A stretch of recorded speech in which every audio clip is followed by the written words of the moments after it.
The first $100,000 isn't just hard, it is mathematically unfair. You can struggle for 7 years to scrape together that first six figures, only to watch your portfolio generate the next $100,000 in less than 3 years. It is the exact same amount of wealth, but it requires a completely different amount of suffering to acquire. This disparity drives intelligent people to quit. They look at the first few years of grinding, the skipped vacations, the aggressive saving, the slow progress, and they assume the entire journey to financial freedom will feel that heavy. They project the struggle of the start onto the entire timeline. They think, if it took me 5 years to save $100,000, it will take me 50 years to save $1 million. That belief is the single biggest destroyer of wealth potential. It feels logical, but it is wrong. Wealth is not linear, it is exponential. But humans have a very hard time understanding exponential growth because we live linear lives. We work an hour, we get paid for an hour, that is linear. Investing doesn't work that way. In investing, you have to survive the flat line, that long, boring period where nothing seems to happen, just to earn the right to ride the curve. Charlie Munger famously said getting the first $100,000 is a bitch. He wasn't trying to be crude. He was describing the physics of accumulation. When you start, you are pushing a boulder up a vertical cliff. You are providing 100% of the energy. Your capital is doing nothing for you, it is dead weight. But there is a specific mathematical point where the slope levels out. Eventually, the boulder starts rolling on its own. Most people stop pushing right before the slope changes. They assume the game is rigged, when really, they just don't understand the mechanics of the first level. Today, we are going to look at the actual math behind the slog. I'm going to show you why the start feels so impossible and why, if you can just get past this one specific milestone, the rest of the path becomes inevitable. To understand why the first $100,000 feels like a punishment, you have to strip away the emotion and look strictly at the mechanics. When you begin your financial journey, you are fighting physics. Specifically, you are fighting inertia. In the beginning, your capital is not an asset, it is dead weight, it contributes nothing. You are the sole engine driving your net worth forward. Let's look at the actual numbers, because this is where the unfairness becomes obvious. Imagine you are saving $10,000 a year. You invested prudently, aiming for a standard 7% return. In year one, you hustle to save that $10,000. Your investments earn you roughly $700. Think about that ratio. You provided $10,000 of effort, your money provided $700. You did 93% of the heavy lifting. That $700 is negligible. It's a nice dinner out. It doesn't change your life. It doesn't buy you freedom. And because the reward feels so small compared to the sacrifice required to save the initial capital, it feels like a bad deal. This is the flat line. It is the period where your effort vastly exceeds your visible results. The problem isn't the math. The problem is your brain. Humans are linear thinkers living in an exponential world. We are wired for direct cause and effect. If you work for an hour, you get paid for an hour. If you walk for a mile, you move a mile. That is linear. But compounding doesn't care about your effort. It cares about your base. And until your base is substantial, compounding looks indistinguishable from zero. This is why the first $100,000 is the hardest. It's not just hard to save, it is psychologically devastating because you are operating without positive feedback. You are pouring water into a bucket that appears to have a hole in it. You are aggressive with your savings, you skip the luxuries, you stay disciplined, and year after year, the needle barely moves. Most intelligent people look at this data during year 3 or 4 and conclude that the game is broken. They project that slow, grinding pace out into infinity. They think, if it's this hard to get to $50,000, I will be dead before I reach $1 million. So they quit. They stop pushing right before the physics shift. But here is where it gets interesting. This is what happens when you finally cross that $100,000 threshold. That same 7% return is now generating $7,000 a year. Suddenly, your money is no longer a passive observer. It is now contributing almost as much as you are saving. You have a partner. At $200,000, the returns are $14,000. Now, your money is out-earning your savings rate. The concept you need to internalize is that the first stage of wealth building isn't about getting rich. It is about surviving the inefficiency of starting. You are building the machine that will eventually build your wealth. But while you are building it, you are the one doing all the work. The first $100,000 is the price of admission. It is the filter that separates those who want to be wealthy from those who just want to be rich. The struggle you feel isn't a sign that you're doing it wrong. It's the mathematical proof that you are early. Once you cross this threshold, the physics of your wealth invert. Up until $100,000, you are the engine. You are trading your time, your energy, and your sanity for every single dollar in your account. But the moment you pass this milestone, you stop being the sole power source. You begin to transition from a laborer to a manager. This isn't just a mindset shift, it is a mechanical reality. To understand why this works, we have to look at the rule of 72. It's a simple calculation used to estimate how long it takes for an investment to double. If you divide 72 by your annual rate of return, you get the number of years required for your money to duplicate itself. At a standard 7% return, your money doubles roughly every 10 years. Now pause and think about what that means for your effort. If you have $10,000 invested, waiting 10 years for it to double gives you another $10,000. That's nice, but it's slow. It feels insignificant. It feels like you could have just saved that money by skipping a few vacations. The passive income is so small that it's almost insulting. But apply that same math to $100,000. In that same 10-year window, your money generates another $100,000. Suddenly, the machine has matched your initial six-figure milestone without you lifting a finger. You didn't work extra hours for that second 100,000. You didn't miss your child's soccer game for it. It simply appeared because you held the line long enough for the math to work. This is the concept of escape velocity. In rocketry, most of the fuel is burned in the first few minutes just to get the rocket off the launch pad and fight through the thickest part of the atmosphere. It takes a massive, violent amount of energy to move a few miles, but once the rocket reaches orbit, it can travel thousands of miles per hour with almost zero fuel. Your wealth works the exact same way. The first $100,000 is the launch. You are fighting the gravity of your own expenses, inflation, and your lack of capital. It is heavy, fuel inefficient, and exhausting. But here is where the timeline collapses, and this is the part that keeps people in the game. Let's go back to our saver putting away $10,000 a year. To get the first $100,000, it takes roughly 7.8 years of grinding. That is nearly a decade of your life. But to get the second $100,000, it doesn't take another 7.8 years. It takes about 5.1 years. The third $100,000, that only takes 3.7 years. Do you see what is happening? The destination is the same, another six figures in the bank, but the cost in time is shrinking rapidly. By the time you are aiming for your sixth $100,000, it takes less than 2 years to accumulate. Same result, less than a quarter of the effort.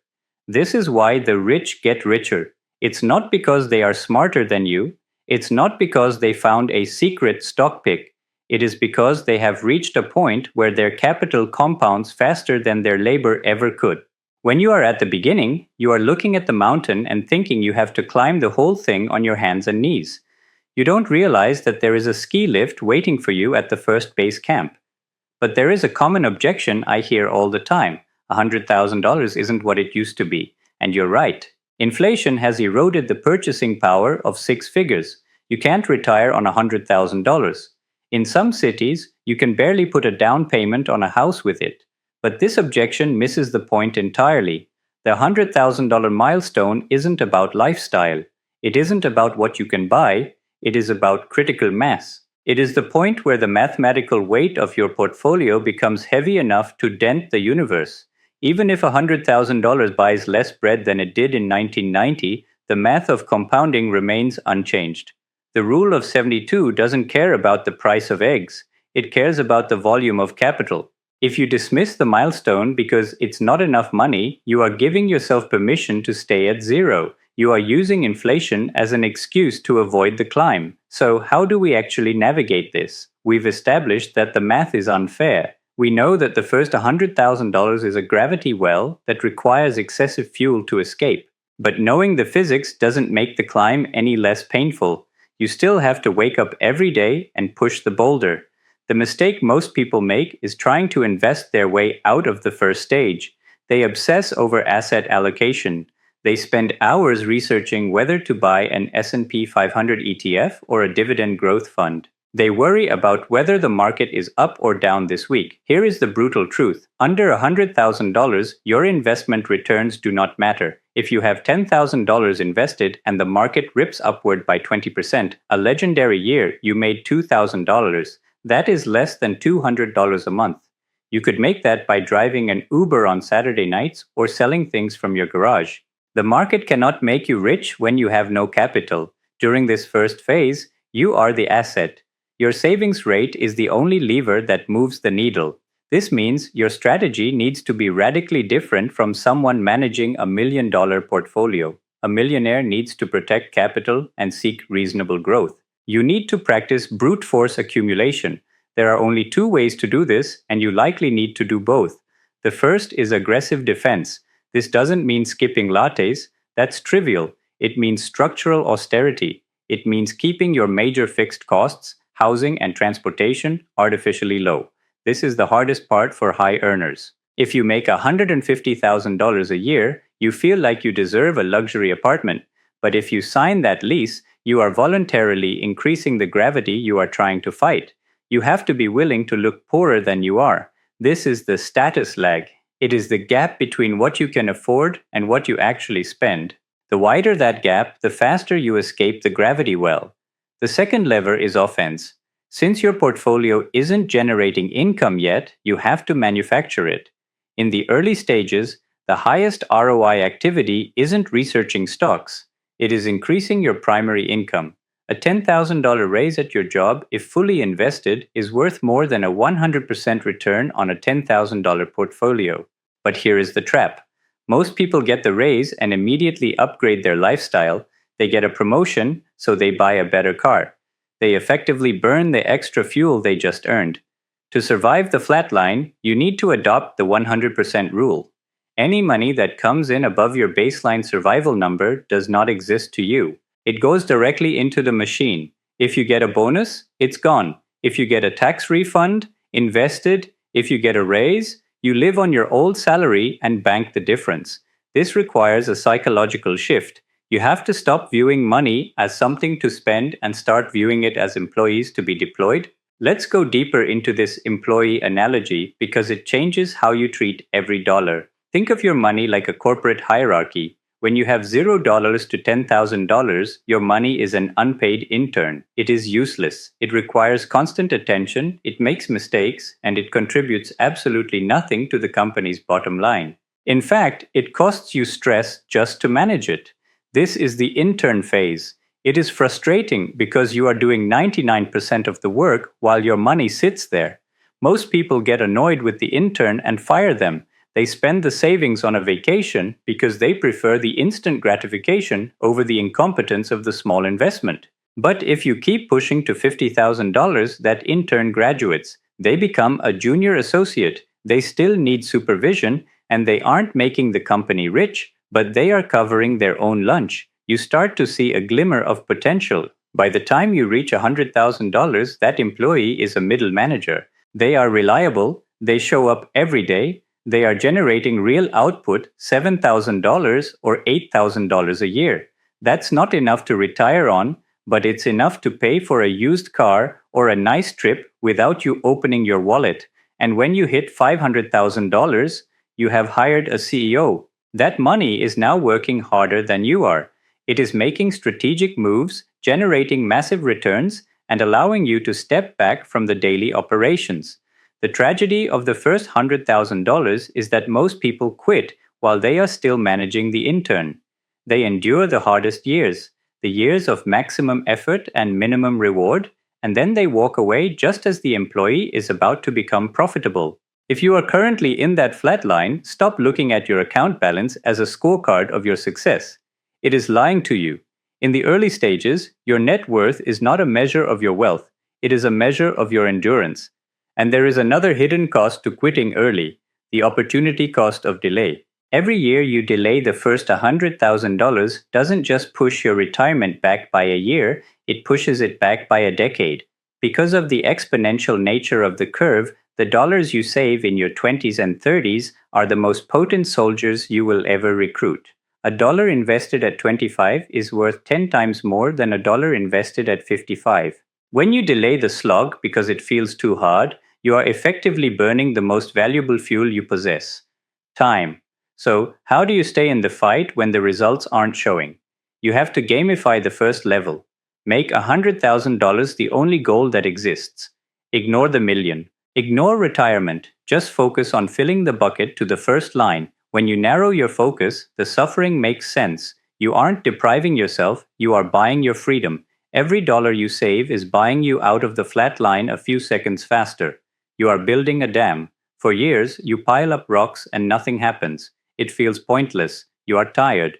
But once the structure is high enough, you capture the river. And once you capture the river, the energy is free. The first $100,000 is simply the construction phase.